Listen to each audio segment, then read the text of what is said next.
Bonsoir à tous, chers amis. Ce soir, nous allons aborder une question très très belle, une question générale, la question sur la paracha de cette semaine, la paracha Chayei Sarah, paracha très riche, une paracha qui va nous parler sur la différence, comment aborder le judaïsme.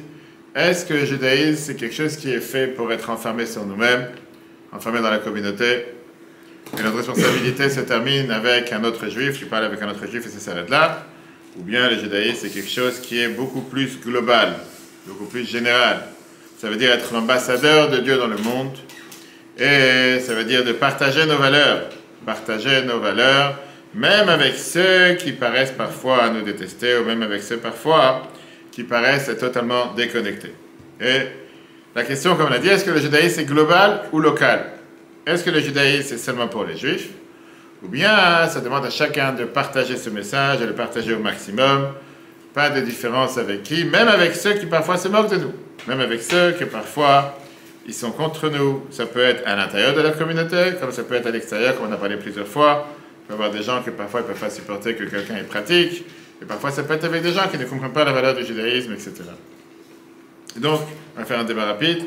Est-ce que le judaïsme est particulier pour les juifs ou universel avec un message pour l'humanité en commençant par Ethan? Pour tout le monde, pour nous c'est des lois, et pour le monde ça peut être une manière de penser. Pour le monde c'est quoi? Une manière de penser. Une manière de penser.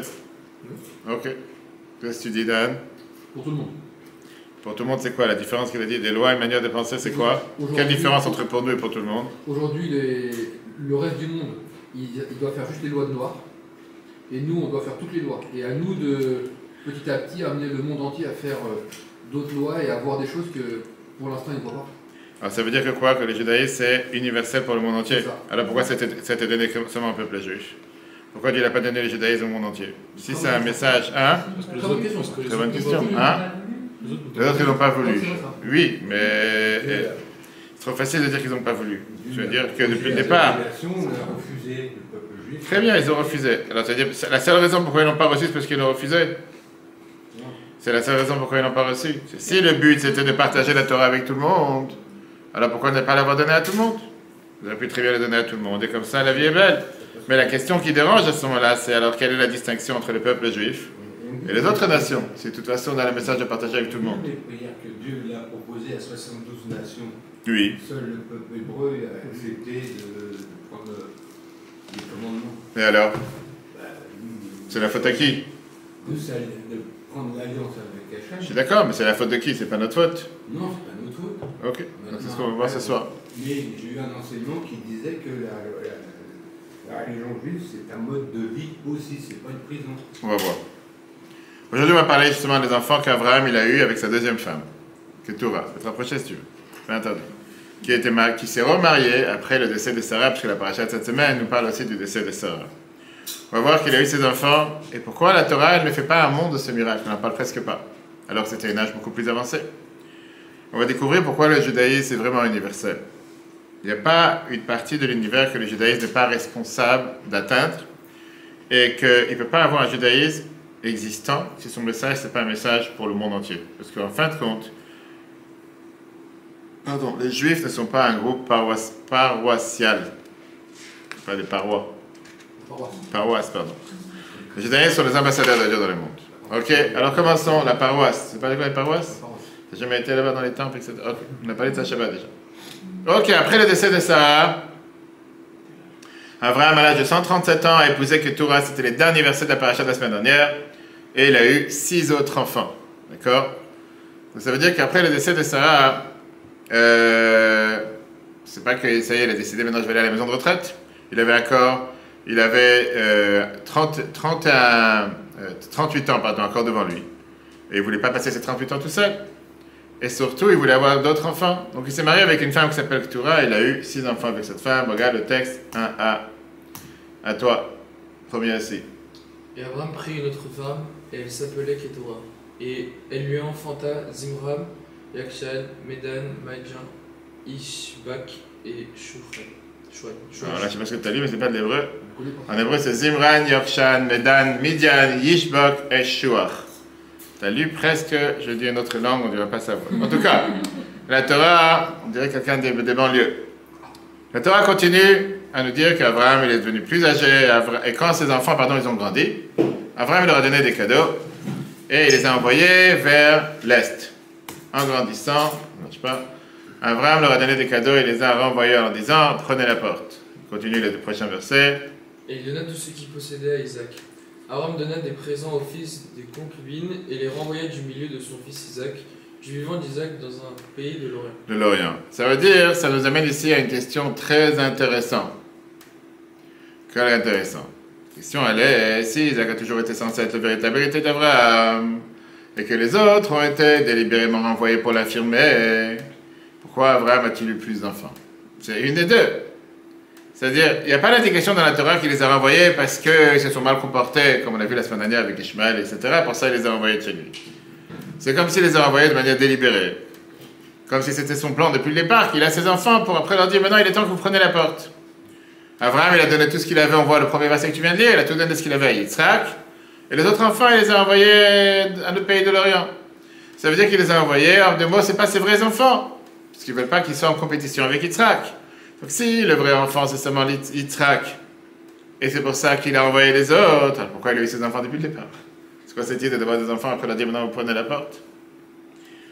37 ans plus tôt, Abraham et Sarah ils ont eu un enfant, à un âge avancé de 100 ans et 90, 99 et 100. Et on sait très bien que la Torah, elle en fait de ça tout un monde, on a parlé de ça longuement la semaine dernière, comme on va voir dans le texte numéro 2. Quand Isaac est né, 37 ans plus tôt, la Torah fait de ça un grand miracle. Regardons qu'est-ce que la Torah nous a dit dans ce qu'on a lu la semaine dernière. Vas-y, Ethan. Abraham et Sarah étaient âgés. Ils étaient arrivés avec leur jour. Le cycle féminin avait cessé pour Sarah. Sarah rit intérieurement. Après m'être fanée, est-ce que je suis à nouveau délicate? Et mon maître est vieux. Et Dieu dit à Abraham, pourquoi Sarah a-t-elle ri? Et dit-elle, est-ce que j'enfanterai après avoir vieilli? Y a-t-il quelque chose de trop merveilleux pour Dieu? Je reviendrai à cette époque dans 1 an et Sarah aura un enfant. Ça veut dire que ça, c'est quand Abraham il avait 100 ans. Et 37 ans plus tard, Abraham, il est déjà beaucoup plus âgé, il a 137 ans. On est d'accord? Et la Torah n'a fait pas tout un monde, toute une particularité, que là, il a eu ce fameux miracle d'avoir encore 6 enfants. Alors oui, c'est vrai que Keturah, c'était une femme jeune, mais Abraham, il était plus jeune. Pourquoi la Torah ne fait pas de ça tout un monde? La Torah te fait tout un monde quand elle a eu un enfant à 100 ans, et elle ne te dit pas qu'elle a eu tout un monde quand elle avait un enfant à 137 ans. Alors on va passer aujourd'hui ensemble plusieurs réponses. Du sens simple, commentateur de la Torah, on verra bien sûr l'explication du Rabbi avec l'enseignement majeur qu'on apprend de ça pour le message que le judaïsme a apporté à l'univers tout entier. Pourquoi il n'y a aucune mention du miracle des enfants d'Abraham avec Keturah? Dans le prochain paragraphe, on va voir d'abord la réponse de Nachmanide. Nachmanide, grand sage d'Espagne, décédé en 1970. Et là, on va voir, il nous explique pourquoi la Torah n'a pas enregistré le miracle dans l'histoire. Regarde le texte 3a. Je vais vous dire quelque chose de vrai et de clair sur la Torah. La Torah ne mentionne que des miracles qu'un prophète ou un ange a prédit. La Torah ne mentionne pas tous les miracles qui se sont produits pour aider une bonne personne ou punir une personne méchante. Ok, c'est quoi la réponse? Que la Torah n'est pas censée te dire tous les miracles qui se passent. C'est pas un livre d'histoire, c'est pas un livre de rapporter les miracles, etc. La Torah te raconte des grands miracles, etc. Il y a beaucoup de choses que la Torah ne te raconte pas. Très bien. Maintenant, certains vont te dire que c'était pas du tout un miracle. Une fois que Dieu il a fait en sorte d'ouvrir la fontaine de jeunesse d'Abraham, il est resté toute sa vie un jeune. Qui c'est qui donne cette explication? Le Netziv, Emek Davar, grand rabbin de Berlin, le Netziv, qui est décédé en 1893, il n'y a pas longtemps. Regarde le riz à toi, 3b. Abraham était beaucoup plus âgé qu'il ne l'était à la naissance d'Isaac. Néanmoins, cela n'a pas été considéré comme un miracle. Une fois que la porte a été ouverte pour la naissance d'Isaac et que son corps est devenu capable de procréer malgré son âge avancé, il est resté ainsi pour le reste de sa vie. Magnifique. C'est-à-dire c'était un miracle que Dieu il a donné à Abraham la possibilité de devenir jeune. Une fois qu'il est devenu jeune, c'était pas vraiment un miracle, il est resté tout le temps jeune. Mais la prochaine explication qu'on va voir du Rabbi Nathan Gad Weintraub, il vient et il te dit quelque chose qui est totalement différent, beaucoup plus spirituel, que les deux naissances sont miraculeuses.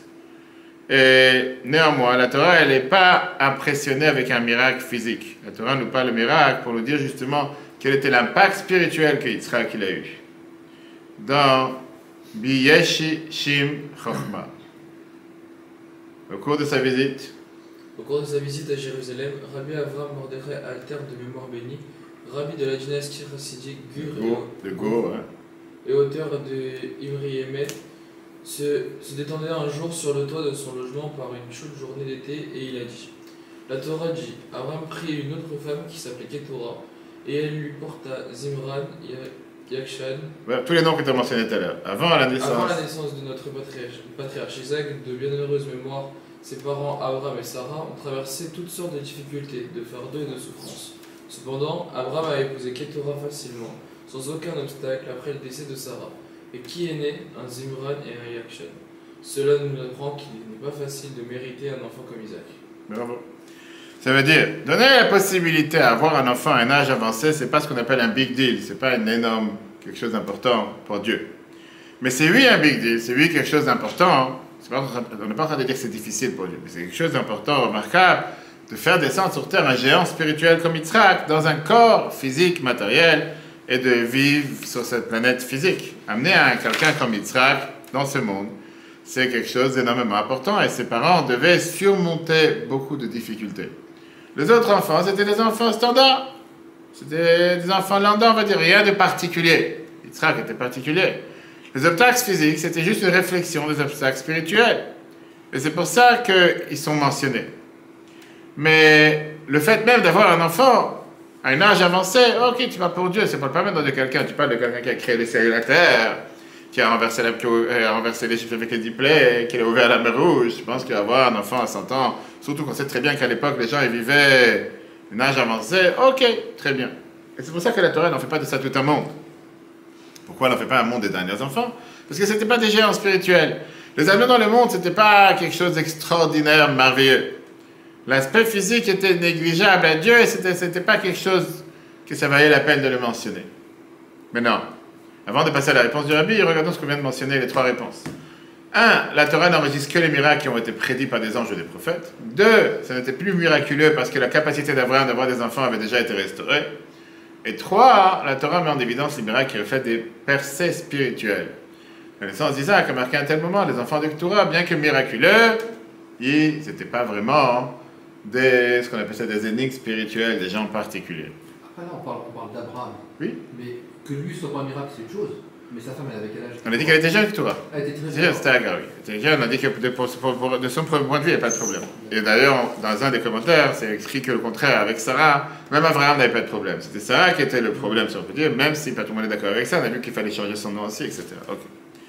Regardez maintenant comment la Bible explique ça. On va voir c'est quoi la base justement de l'enseignement de ce soir. La Bible explique que le miracle de la naissance de Yitzhak, c'était un moment décisif qui a changé tout pour tout le monde, tout le temps. Regardez comment la Bible écrit ça. La naissance d'Isaac a été un tournant pour toute l'humanité. C'était un miracle mondial qui a déclenché des miracles. Personne dans la vie qui a déclenché des miracles personnels, dans la vie de nombreuses personnes. Commençons par le texte 4a. C'est qui est en train de lire? Et Sarah dit, Dieu m'a donné une raison de me réjouir. Tous ceux qui entendront cela se réjouiront avec moi. Ok. D'abord la question numéro 1. Quel rapport? Parce qu'elle a un enfant, tout le monde doit se réjouir. Oui, mais à 99 ans. Ah oui. Encore une fois.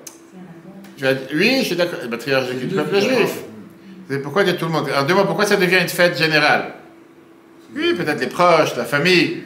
Pourquoi tout le monde? D'accord? Rashi nous donne la réponse. Écoute ce qui s'est passé. Écoute Rashi. Hein? Regarde Rashi. Vas-y, Dan. Je suis d'accord avec toi. Mais pour ça, pourquoi on fait de ça tout un grand monde? Pourquoi tout le monde se réjouit? Alors, regarde ce qui s'est passé. Regarde Rashi. Rashi te dit. Vas-y, Dan, continue. Hein? Il y a un certain âge pour affronter les Et que j'en ai à faire. Très bien, mais en quoi ça réjouit tout le monde? Quelqu'un dans une rue, il a un enfant, un âge avancé, et toute la rue va se mettre à danser. Son nom va faire, oui, merci, bonjour, comment ils disent, Mazal Tov, congratulations, comment ils disent en français, félicitations, next. Et passons à autre chose. Ça réjouit. Mais là, il y a quelque chose qui s'est passé, regarde ce que Rachid nous dit. De nombreuses femmes infertiles ont accouché aux côtés de Sarah. De nombreuses personnes malades ont été guéries ce jour-là. De nombreuses prières ont été exaucées en même temps que sa prière. Ainsi, il y avait beaucoup de réjouissance dans le monde. Ça veut dire que ce n'était pas un miracle privé, c'était un miracle global pour tous les gens dans le monde entier. C'était ce qu'on peut dire, comme on l'a dit tout à l'heure, c'était le moment décisif qui a changé le destin et la fortune de beaucoup de monde qui était dans le besoin. Donc ce miracle qui a fait venir des miracles dans la vie de beaucoup de personnes, ça a fait aussi encore plus de miracles dans la vie d'Abraham et Sarah. Et ça explique pourquoi après ça, Abraham il a eu d'autres enfants à un âge beaucoup plus avancé. Et pourquoi la Torah n'en parle pas? Parce qu'Abraham, avoir maintenant des miracles, après qu'il a eu ce grand premier miracle, ok, c'était la première fois. La deuxième fois, bon, c'est pas aussi, je veux dire, à un niveau exceptionnel comme c'était depuis le départ. Parce que ça a été comme ça depuis le niveau de la vie d'Israël. Mais là, on a deux questions qui dérangent. Première question, pourquoi la naissance d'Isaac était-elle un miracle public? Pourquoi cela a-t-il eu un impact sur tant de personnes au-delà d'Abraham et de Sarah? Et deuxièmement, si cela a profité à d'autres, pourquoi supposer que cela a conduit à plus de miracles? Quel est le raisonnement derrière ces idées? Ok. Rappelez-moi à la fin, deux belles histoires, comme on a vu, a influencé des personnes à aller enseigner les lois de Noach. On verra ça juste après. Donc commençons d'abord avec la première question. Pourquoi tout le monde était impacté par la naissance d'Isaac? Pourquoi ça ne pouvait pas rester quelque chose de privé pour ses parents? Parce que ce n'était pas juste une joie de la famille. C'était la naissance du judaïsme. Abraham et Sarah étaient les premiers juifs. Isaac était le premier naissance juif. Le judaïsme n'est pas seulement pour le peuple juif. C'est un message pour toute l'humanité. Ça a reformaté le destin du monde. Ça, c'est ce qui s'est passé avec le judaïsme. Depuis la naissance d'Isaac, ça a changé le monde entier et c'était ressenti comme tel. Qu'est-ce qui s'est passé? Ah, ok. Et justement, on peut le voir avec le message de ce qui s'est passé quand, la différence avec ce qui s'est passé quand on a reçu la Torah au Mont Sinaï. La naissance d'Isaac a été le premier naissance juif et un tournant pour l'humanité. Le judaïsme porte un message universel, donc ce miracle devait être vu et ressenti dans le monde entier. Texte numéro 5 par notre cher Laurie. Regarde ce que l'Agmara Zvachim, page 116, a nous dit. Lorsque la Torah a été donnée au peuple juif, un grand son a été entendu d'un bout à l'autre du monde. Tous les rois païens tremblaient dans leur salle du trône et chantaient une ode à Dieu comme il est écrit, et dans sa chambre, tous parlaient de sa gloire. Ils se rassemblèrent alors devant Balaam, le méchant devin, et demandèrent « Quel est ce bruit incroyable que nous avons entendu? Le monde est-il visité par un déluge ?» Il répondit « Il est écrit, Dieu a été assis sur le trône au déluge, Dieu s'est assis comme roi pour toujours. Dieu a juré qu'il n'apporterait jamais un autre déluge au monde. » Ils répondirent « Il ne peut pas faire venir un déluge d'eau, mais il peut inonder le monde de feu comme il est écrit. Voici, Dieu combattra ses adversaires par le feu. » La suite. Balaam répondit « Dieu a promis qu'il ne détruirait plus jamais le monde. » « Quel est donc ce bruit terrible que nous avons tous entendu ?» demandait-il. Il répondit « Dieu a gardé un plaisir caché dans sa salle de trésor pendant 974 générations avant la création du monde. Il cherche maintenant à la donner à ses enfants comme il est écrit. Dieu donnera de la force à sa nation. » Ils répondirent immédiatement « Dieu bénira sa nation par la paix. » Ça veut dire quoi? Que ça, c'était le moment décisif de la naissance du peuple juif, où chaque juif était au Mont Sinaï. Pourquoi ça ne pouvait pas être un événement privé? Pourquoi ça ne pouvait pas être quelque chose juste pour les gens présents? Pourquoi ça devait avoir un impact dans le monde entier? Parce que la naissance du judaïsme n'était pas seulement pour les juifs. C'était le début d'un mouvement qui allait transformer le monde entier. Quand la Torah elle a été donnée, l'histoire a changé. Les gens ils ont ressenti ça dans leurs os. Ça les a fait trembler, ça les a fait réjouir. Et ils ont eu cette crainte, cette gloire face à la divinité qui s'est présentée sur terre. Tout a changé. Les monarchies sont tombées, les idéologies ont commencé à s'écrouler. La vue du monde a commencé à se transformer de haut en bas. La voix des prophètes juifs a eu un écho dans le monde entier, qui a revalorisé, qui a reformaté les valeurs du monde et a changé les vieilles normes. Aujourd'hui, il n'y a presque plus de paganisme. Aujourd'hui, il n'y a plus de ce qu'on appelle Dieu-roi. Certains pays peut-être, mais en tout cas, en règle générale, non. La fondation du monde elle-même a changé. Et cet impact était tellement dramatique, spécialement pour les forts, que ça a été ressenti partout. Donc ce n'était pas juste un message pour les peuples du monde, c'était un message pour le monde lui-même. Depuis le début des temps, la création attendait ce moment-là, 2448 ans. L'existence de la Torah, comme le Talmud nous raconte ça, le don de la Torah était un événement mondial qui a transformé le fondement et l'existence elle-même. L'impact s'est fait sentir dans le monde entier, a remodelé les valeurs et les normes. Voilà comment l'Agmara Shabbat 88a nous dit ça, Jean-Claude. C'est qui dit Shabbat? Vas-y. C'était le soir et c'était le matin, le 6e jour. 8 secondes. La Torah te dit Vayere Vayiboker Yom HaShishi. En général, on ne dit pas Yom HaShishi, on dit Yom Rishon, Yom Sheni, Yom Shlishi. Pourquoi le Pourquoi on dit Yom HaShishi, le fameux 6e jour? Viens la Torah, elle te dit, la Gemara continue. Alors, si c'était le soir et c'était le matin, le 6e jour, pourquoi le 6e jour est-il précédé de le fameux, le 6e jour. Alors que le 5e autre jour apparaissent dans l'article défini. Pour nous enseigner que Dieu a fait alliance avec les ordres de la création et leur a dit, si les Juifs acceptent la Torah, le 6e jour du Sivan, vous existerez, sinon vous ramènerez à l'état primordial de la Shoah et de Non. Le chaos. Et de chaos et de désordre. Ça veut dire quoi? Dieu, il a fait ici une condition, la Gemara te dit, avec l'univers tout entier. Ça a changé tout l'univers. Jusqu'à l'époque, le monde existait sur des fondations chaotiques. Son endurance était sombre. 2448 ans d'histoire dépendait du fait si les Juifs allaient accepter la Torah ou pas. Quand le temps est arrivé, toute l'humanité tout entière, c'était une humanité qui a commencé à trembler. L'univers a tremblé. Pourquoi? Parce qu'ils savaient que leur sort dépendait de cette balance-là. Si le peuple juif va recevoir la Torah, alors tout le monde se réjouit. Ça va amener à ce qu'on appelle à une respiration collective, à une détente collective. Les gens vont être contents. Ah, le peuple juif a accepté. Et sinon, qu'est-ce que Dieu a dit? Il va ramener le monde à un monde de chaos, un monde de désordre. Maintenant, comment on peut savoir? Le don de la Torah, c'était automatiquement, comme on vient de voir, c'était le business de tout le monde, c'était les affaires de tout le monde. Tout le monde, vous voulez savoir ce qui allait se passer. Tout le monde priait pour que le peuple juif accepte. C'est comme si tu arrives le jour du mariage, est-ce qu'elle va accepter de se marier ou pas? Et même s'ils ne comprenaient pas dans quoi ils étaient investis, mais ils savaient que leur existence dépendait de ça. Et c'est pour ça qu'ils se sont réjouis quand le peuple juif a dit, on va comprendre. Ce n'était pas juste la naissance du judaïsme. C'était essentiel pour la naissance de leur existence. Rétroactivement parlant, la naissance de l'univers a été affirmée ce jour-là. Et ça explique ces phénomènes curieux. La Torah a un code de comportement pour toute l'humanité qui est appelé les lois de Noach. 7 lois de Noach qu'on verra à la fin du cours aujourd'hui. 6 d'entre eux ont été donnés à qui? À Adam. La 7e a été donnée à Noé. Mais c'est le rôle de qui de les propager dans le monde? Le peuple juif. C'est le peuple juif qui doit propager les 7 lois de Noach. Pour nous apprendre comment on a le devoir de le faire, mais avec une mise en garde. Regardons ce que le Rambam nous dit. L'existence entière du monde dépendait de l'acceptation de la Torah par les Juifs. Le Code Noachide est un ensemble de lois pour toute l'humanité, destinées à être acceptées non seulement comme un moral universel, mais aussi comme des commandements de Dieu donnés dans la Torah. Regarde ce qu'on va mener dans les lois de roi par Dan. Vas-y, Dan, comme tu veux. No. Ceux qui acceptent ces 7 commandements et qui sont scrupuleux dans leur observance font partie des justes du monde et ont une part dans le monde à venir. On parle de quoi maintenant? Des non-juifs. On parle du monde futur, le Lamaba.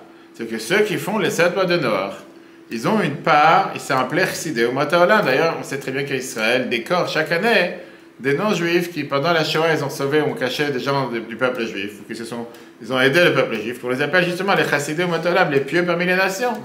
Et ils méritent le monde futur. Maintenant, à quelles conditions? Cependant, ce n'est que s'ils les acceptent et les accomplissent. Car Dieu l'a ordonné dans la Torah et nous a informé par l'intermédiaire de notre maître Moïse que les descendants de Noé avaient reçu l'ordre préalable de les observer. Maintenant, il y a quelque chose qui dérange, comme j'ai dit tout à l'heure. C'est pas normal. Pourquoi? Parce que qui c'est qui les a reçus? C'est Adam. Pourquoi les non-juifs devraient-ils observer le code des 7 lois de Noach? Parce que Dieu l'a ordonné dans la Torah.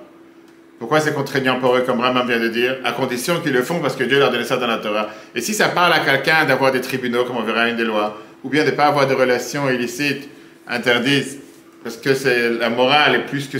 Non, il faut qu'il le fasse parce que c'est écrit dans la Torah. Et s'il n'a pas envie de le faire parce que c'est écrit dans la Torah, c'est pas bon. Donc comme j'ai dit, ça a un sens que Dieu nous a informé que la Torah qu'il a donné à Adam et Noach a un code pour ses descendants. Mais dans la Torah, comme j'ai dit, c'est le moyen que Dieu a communiqué avec le peuple juif. Alors pourquoi les non-juifs doivent observer ces 7 lois de Noach? Parce qu'ils sont écrits dans la Torah. Quel rapport? Adam n'était pas un juif, Noach n'était pas un juif, c'était universel, c'était pour le monde entier. Est-ce qu'ils ne devaient pas les observer, ces 7 lois, parce que Dieu les a ordonnées à leurs ancêtres, Adam et Noach? Au final, la Torah, elle est pour les juifs. Nous, on a appelé le peuple du livre. Alors pourquoi la Torah devrait aussi obliger des non-juifs? Et la réponse, elle est, parce que la Torah, parce que le monde ne peut pas être divorcé de la Torah. La foi du monde est totalement liée intrinsèquement avec la Torah. Oui, la Torah, elle a été donnée aux Juifs, mais les Juifs sont responsables d'introduire ces 7 lois de Noach en nation. Mais à part ça, chaque être humain dans le monde est directement lié à la Torah à travers le peuple juif. Regardez comment la Bible écrit ça cette semaine. C'était qui? Cela peut s'expliquer selon l'enseignement de nos sages, que toute la création était pour les Juifs et la Torah. Cela nous dit que la Torah n'est pas un atout tardif au monde, au contraire, elle est liée à l'existence même de l'univers. Après la naissance de la nation juive, le don de la Torah, il est impossible que Dieu puisse communiquer au monde indépendamment de la Torah et des Juifs. Par conséquent, l'observance du code noachide doit être canalisée à travers la Torah et les Juifs. Magnifique. Et donc, si on revient maintenant à ce qu'on a dit tout à l'heure, le monde est lié à la Torah. Et chaque être humain est directement lié à la Torah par les Juifs. Si c'est comme ça, les naissances d'Isaac a changé l'ordre du monde. Et les noms d'Abraham et Sarah ont été changés. Pourquoi? Pour refléter justement cette transformation. Maintenant, on comprend pourquoi la naissance d'Israël, ce n'était pas une joie personnelle, mais un événement monumental qui a fait trembler le monde entier. Pour cette raison, Dieu il a changé le nom d'Abraham encore avant sa naissance. Abraham, il s'appelait Avram, il est devenu Abraham. Et Sarah, qui s'est devenue Sarah, est devenue Sarah. Pourquoi, justement? Alors qu'on avait dit ça, Laurie, à ton tour. Avant la naissance d'Isaac, ses parents ont dû changer de nom pour refléter leur nouveau rôle. Abraham est devenu un père pour les multitudes et Sarah une princesse pour tous les peuples. Avant la naissance du peuple juif, en la personne d'Isaac, le premier juif, il devait être clair que les juifs sont le but premier de la création. Magnifique. Et donc ça, c'est pour ça la réponse à la première question qu'on a demandé tout à l'heure, pourquoi tout le monde a été invité. Quand on dit tout le monde, on veut dire tout le monde. Et particulièrement les opposants d'Abraham et Sarah, ceux qui se moquaient et même ses détracteurs. Nous, on le sait, tout le monde a été invité à célébrer la naissance d'Isaac, même ceux qui étaient les plus moqueurs et les plus détracteurs. Regardons ce que la Gemara, Baba Metzia, à page 87a, nous raconte. Vas-y, Laurie, continue. Le jour où Abraham recevra son fils Isaac, il fit une grande fête. Toutes les nations bavardaient et disaient: avez-vous le vieil homme et la vieille femme qui ont trouvé un bébé dans la rue, l'ont pris et l'ont réclamé pour eux? Non seulement cela, mais ils ont également organisé une grande fête pour affirmer leur revendication. Notre patriarche Abraham est allé inviter tous les dirigeants de la génération et notre matriarche Sarah a invité leurs épouses. Chacune de ces femmes a amené son bébé mais n'a pas amené sa nourrice. Un miracle s'est produit. Les seins de Sarah se sont ouverts comme deux sources et elle a alité tous les bébés. C'est ce que la Gemara nous raconte, le miracle qui s'est passé à l'époque. Pour prouver le fait que Sarah a donné naissance, ça aurait été suffisant qu'elle allaite Yitzhak devant tout le monde, que tout le monde voit qu'elle est en train d'allaiter. Mais ce n'était pas ça le point. Le point, c'était que tout le monde participe à cette célébration. Et donc, tous les bébés de l'époque, ils ont bu le même lait que Yitzhak a bu. Maintenant, et ces bébés, pourquoi ils ont été invités à allaiter aussi? Quel rapport? Ça, c'était justement les moqueurs et les détracteurs. C'était pas juste pour prouver, soi-disant, que Yitzhak est l'enfant d'Abraham et Sarah. Parce que Dieu ne fait pas un miracle en vain. Mais c'était une conséquence directe et naturelle qui s'est passée avec la naissance d'Yitzhak. Ça devait se passer de cette manière-là. Regardez comment la Bible écrit ça. Jean-Claude, à ton tour. Ce n'était pas un miracle supplémentaire à la naissance d'Isaac. C'est une continuation et un résultat du miracle de la naissance d'Isaac. Le miracle de sa naissance n'a jamais été destiné à être l'affaire privée d'Abraham et de Sarah. Il a été conçu dès le départ comme une affaire mondiale. Pour qu'Isaac naisse, Dieu changea les noms de ses parents et fit Abraham le père et Sarah la princesse du monde entier. Par conséquent, lorsque le miracle s'est produit, il y a automatiquement eu un impact sur le monde entier et sur tous les habitants. Tout l'ordre de la nature a changé pour les nations. Magnifique. Le message du judaïsme s'adresse à tout le monde et les juifs servent d'ambassadeurs auprès de tous. Et particulièrement dans les endroits et les peuples qui résistent le plus. C'est justement là-bas que le message du judaïsme doit rentrer. Les endroits où il n'y a pas d'opposition, ok, ils sont d'accord avec le message. Mais dans les endroits où il y a une opposition, c'est justement là-bas qu'on doit faire rentrer le message. Ils en ont besoin le plus. Être un juif, ça veut dire quoi? Être un ambassadeur pour tous les peuples. Et c'est pour ça que la naissance d'Israël, c'est un événement global. Ça amenait guérison, les soins et la joie à tous. Sarah, elle a allaité tous les bébés, pas seulement les siens, parce que ça, c'est le rôle d'un juif. D'être ce qu'on appelle l'infirmière spirituelle et de nourrir tous les peuples. Et donc, c'est la raison pour laquelle, quand l'événement, la naissance d'Israël s'est passé, ce n'était pas un événement local, mais c'était un événement global. Ça, c'était la première réponse. Maintenant, on va comprendre pourquoi c'était une affaire publique. Et maintenant, on va aussi arriver à la deuxième question qu'on a demandée. Pourquoi ça a donné la possibilité à Abraham d'avoir des autres enfants plus tard dans sa vie? On n'a pas encore répondu à la question qu'on a demandé tout à l'heure. Pourquoi il devait avoir des autres enfants et les renvoyer après? C'est ce qu'on a vu ça au départ. Maintenant, la réponse, c'est un lien direct avec la naissance de Yitzhak et la naissance des enfants qu'Abraham il a eu avec Keturah. Yitzhak et le peuple juif, ils sont nés pour être une lumière sur les nations, pour propager la lumière du judaïsme et la divinité sur tous les peuples. Et donc, il y a un lien qui est lié entre le peuple juif et les non-juifs.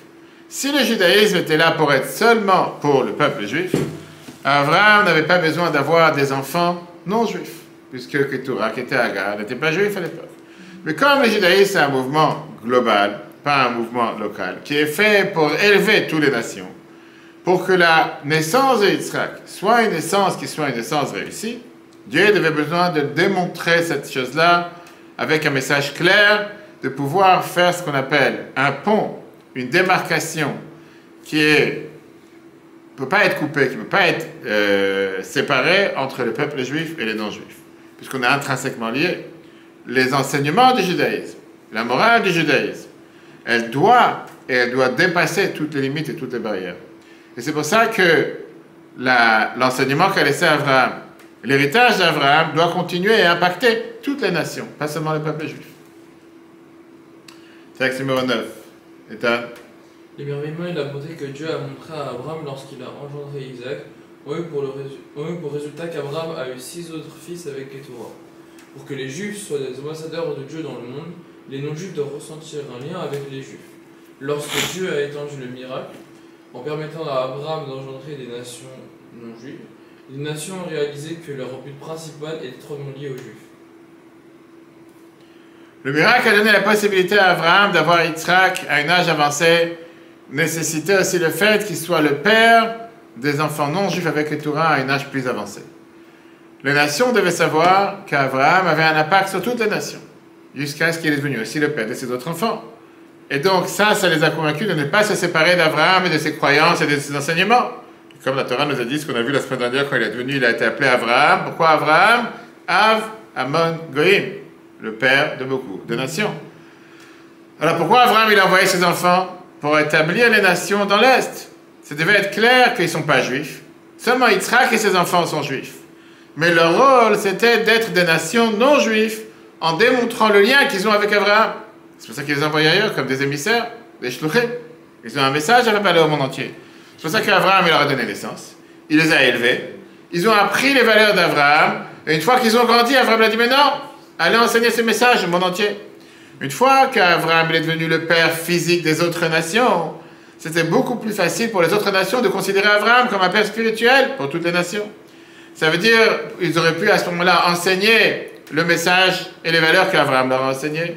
Et après lui, Yitzhak et ses descendants vont continuer leur rôle. Juifs et non-juifs, ils ne vont jamais être entièrement divorcés.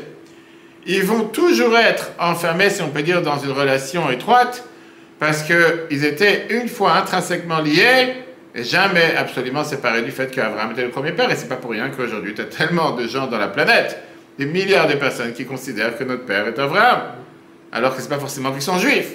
Je ne veux pas train de dire que tout le monde entier doit devenir juif. Abraham est le père de la nation. Une question, Ishmaël a été envoyé où, à l'Est aussi? Non, il a été envoyé après, on dit que des fois il est revenu, il a fait tchouva, il a fait la semaine dernière, etc. C'est un cas séparé. Maintenant, on comprend pourquoi avoir ses enfants à un âge avancé nécessitait pas d'avoir un nouveau miracle. Le miracle a donné la possibilité à Yitzhak d'avoir un enfant pour le but d'être une lumière parmi les nations.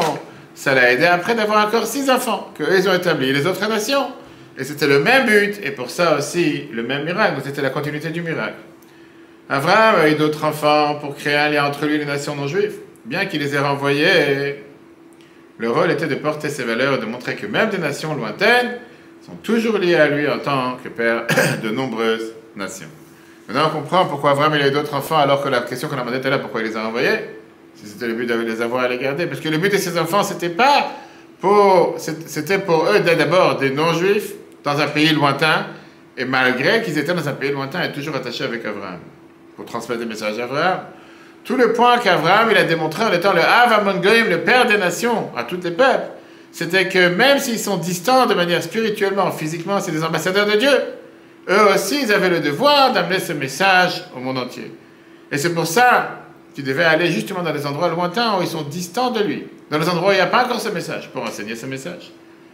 Est-ce qu'Abraham il a réussi dans la propagation du monothéisme parmi toutes les nations? La réponse est 100% oui. On voit qu'aujourd'hui des milliards de personnes croient en un Dieu. Et le paganisme a presque totalement disparu de tout ce qui est l'Occident. Les valeurs des lois de Noach aujourd'hui, ils incluent à l'intérieur des fondements éthiques qui sont aujourd'hui les fondements éthiques de la majorité du droit occidental dans le monde entier. C'est relié que tu veux ou pas à la Torah. Bien sûr qu'il y a encore beaucoup de travail à faire, mais le succès d'Abraham, ça reste un succès stupéfiant.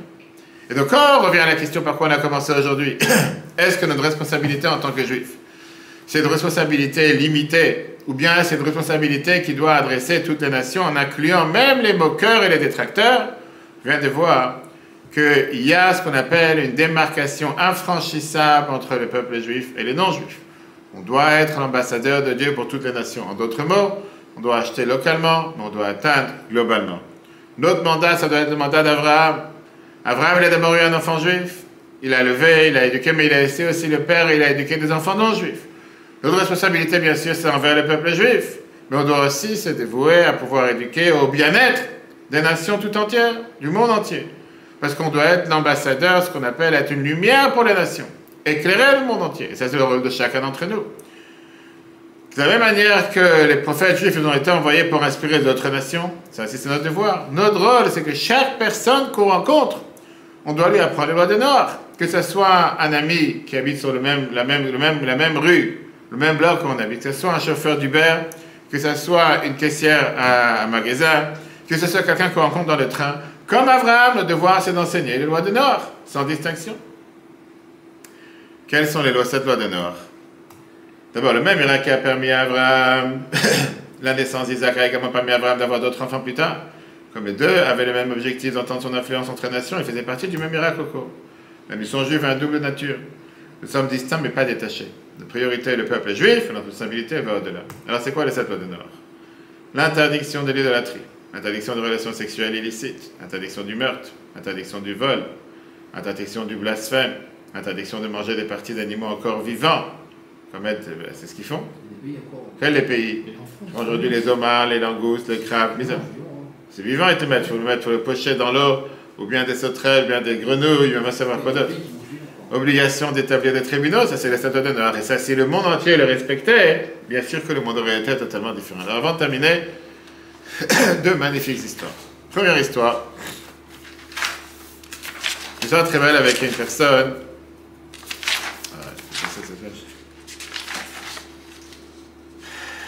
En 1986, Israël Drizin, c'était un chaplain, c'était un aumônier pour l'armée américaine. C'était aussi un grand connaisseur de loi. Et c'était un avocat de la Constitution américaine. Il a rencontré le rabbi. Il n'était pas un Chabad. Maintenant, il a commencé à visiter l'université de Columbia et aussi Columbia University, et aussi il est parti au Bet Chabad à Maryland, où là-bas, il a été invité par le rabbi El-Baron, qui était le chef du rabbi, à venir voir un fabricant du rabbi à New York. Il était habillé avec son uniforme militaire. Imagine-toi dans les décors, avec tous les chapeaux noirs et les habits noirs, tout d'un coup, il a son habit militaire parmi les rabbis. Et le rabbi, il bénit qu'il soit un envoyé dans l'armée de Dieu. Et là, le rabbi lui dit, ça serait bien que tu enseignes les 7 lois de Noach aux soldats non-juifs que tu as dans ta base. Alors, et le rabbi continue en disant, certainement que les autres aumôniers, ça ne va pas les déranger, tu vas juste les aider à faire leur rôle. Là, il a été surpris. Il s'est dit, c'est absurde. Il fait un brigadier général, en uniforme, qui va prêcher la religion et les commandements à des non-juifs. Imagine le décor. Et donc, il a donné au rabbi une réponse polie comme non merci, c'est pas mon truc, je ne me vois pas faire une chose pareille. Mais après, il a reconsidéré en se disant la chose suivante. Il fait la chose la plus dure dans la vie, c'est en règle générale ce qu'on doit faire. Et donc, il a commencé à essayer d'avoir un discours approprié pour les non-juifs de l'époque. Il a essayé d'abord avec une audience d'un petit groupe de chrétiens. Et ils ont adoré ce qu'il a dit. Jusqu'à ce qu'ils l'ont invité à parler au service, l'office de Easter. C'est quoi Easter en français? C'est Halloween? Non, c'est pas Pâques, pardon.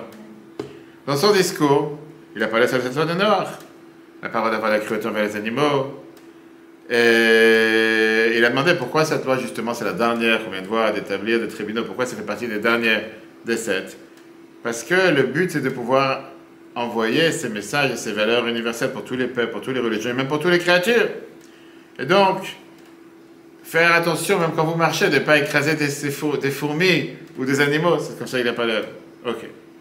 Je fais, si jamais l'humanité aurait respecté toutes ces lois, tu sais comment le monde il aurait été tellement mieux. Avec le temps, il a commencé à parler à des aumôniers, il a parlé à des clergés, il a parlé à des officiers militaires, des catholiques, des protestants, tous les différents groupes. Et il a écrit au rabbi. Il a dit, malgré que je ne suis pas Chabad, j'ai suivi ton conseil. Et ça marche. Le rabbi lui répond comme ça. Moi, je suis un follower. Je suis Maïmonide.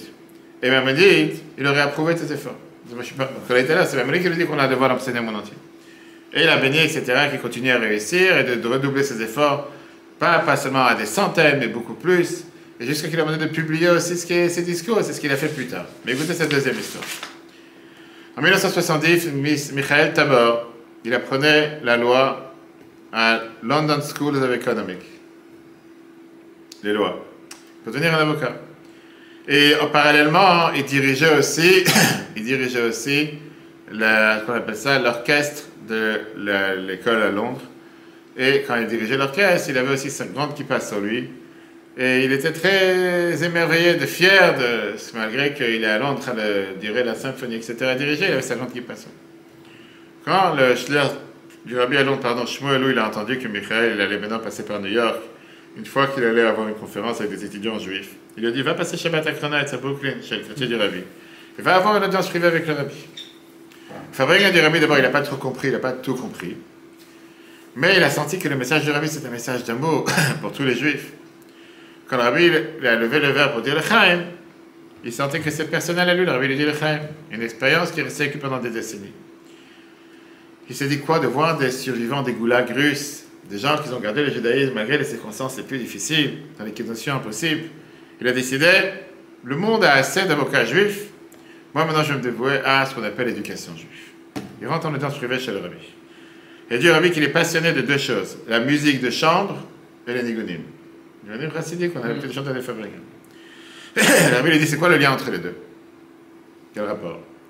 Il a expliqué que les deux sont émotionnellement très profonds, raffinés, une forme raffinée de, mais c'est pas du rap ou du pop, etc. Okay. Le rabbi lui dit, ils ont joué de la musique de chambre à Auschwitz, avant d'envoyer des juifs dans les chambres à gaz. On était à Auschwitz cette année, on a visité, et il nous racontait comment justement il y avait la musique, il y avait des fonds de musique toute la journée, etc. Le rabbi dit, par contre, l'art a de la valeur.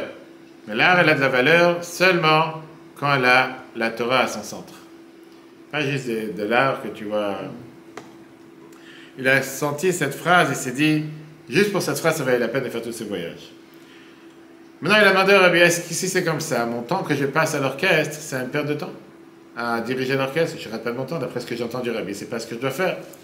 Le rabbi lui a dit que si la musique c'est ton cadeau, c'est le don que Dieu t'a donné, tu dois l'embrasser, mais tu dois aussi l'utiliser pour influencer. Quand tu es en train de diriger l'orchestre, apprends aux non-juifs les 7 lois d'honneur. Michael n'avait pas à croire que le rabbi de New York, il en avait à faire des valeurs morales et éthiques des non-juifs étudiants de Londres, plus que qu'est-ce qu'il lui en a à faire. Et il a décidé d'utiliser son violon pour venir un messager d'enseigner les lois d'honneur aux étudiants non-juifs qui étaient à Londres. Qu'est-ce qu'on a vu aujourd'hui? Le peuple juif est une nation autonome avec des lignes claires qui le distinguent de toutes les autres nations. Néanmoins, les juifs sont nos ambassadeurs de Dieu pour diffuser les idéaux et les valeurs du judaïsme à tous les peuples. Le but de la création était pour les juifs d'enseigner au monde les valeurs de la Torah. Si les juifs n'avaient pas accepté la Torah au Mont Sinaï, Dieu aurait ramené l'univers à un état primordial de chaos et de désordre. En conséquence, la naissance du peuple juif n'était pas une affaire privée pour les juifs, c'était une célébration mondiale qui sauverait et élèverait le monde. Ça, c'était le cours d'aujourd'hui qui sera rappelé sur Torah.fr. Et si Dieu veut, la semaine prochaine, on verra qu'est-ce que ça veut dire, trouver sa voie à l'intérieur de la tradition dans la parashat Todot.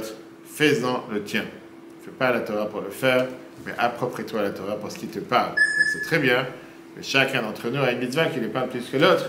Mais en règle générale, c'est quoi? C'est ceux qui sont les plus difficiles. Continue à dormir. Torah.fr, très bonne soirée à tous, bon pont à tous ceux qui font des vacances, et si Dieu veut, à la semaine prochaine.